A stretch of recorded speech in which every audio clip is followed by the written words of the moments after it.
A parliamentary motion moved by Sir Joe Bossano called for whistleblower disclosures within the Royal Gibraltar Police to be laid before the House. The whistleblowers' identities were not disclosed.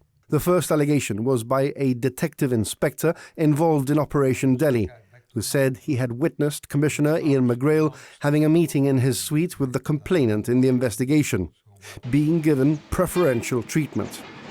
He allegedly questioned this and was removed from the investigation. The second was regarding a retired commissioner's private car which was stolen. The allegation was that abnormal and irregular resources were deployed to investigate the theft, including the investigation of a Bulgarian criminal gang in Spain. Sir Joe went on to describe the use of a pinhole camera and microphone in interview suites used by lawyers and their clients, which was discovered by officers who were then allegedly ordered to turn a blind eye. He said senior management suppressed the matter and posed the question of how many convictions over the years were the result of this practice. Among the issues raised were claims about the alleged use of covert surveillance equipment without a legal framework, including GPS trackers installed and operated by Spanish police officers, and the practice of expecting Special Branch to report back on the Chief Minister's movements with photographic evidence. Sir Joe said none of the whistleblowers had been bribed, had nothing to gain, and had asked for nothing other than protection. Madam Speaker, taken together, the whistleblowers' evidence that I am placing before Parliament describe a sustained and deeply troubling pattern of alleged misconduct, spanning many years, multiple operational demands, and successive senior management teams. They do not concern isolated errors of judgment. I think, therefore, that in bringing this to the House and bringing it to the notice of the public,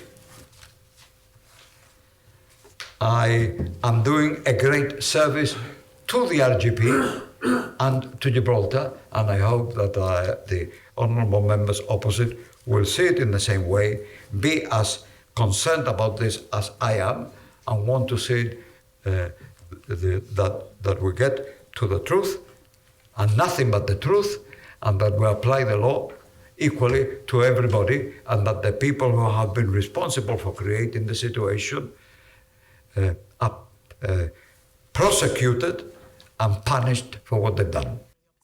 But the leader of the opposition, Keith Asapardi, questioned the timing and motive behind the motion. He accused the government of attempting to revive issues which, he said, had already been considered and ruled irrelevant by the McGrail inquiry. Mr. Asapardi argued that if ministers had been concerned about the allegations, action should have been taken years earlier, rather than being raised now in a parliamentary motion. He warned that the House risked turning itself into a court of appeal against judicial and inquiry findings, describing the motion as a smokescreen and an abuse of power. Not only is this a smokescreen, it's a tool for a vendetta. And you know, it really looks ugly from where we sit, because if things are wrong, they should be investigated and pursued. But what power should not be used for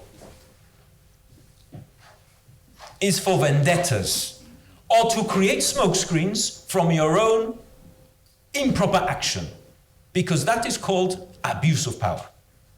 That is called abuse of power. A government out of control, not using power properly, and people are entitled to say, what does it say? Not just about how they use power, but our democracy, if that's where we are.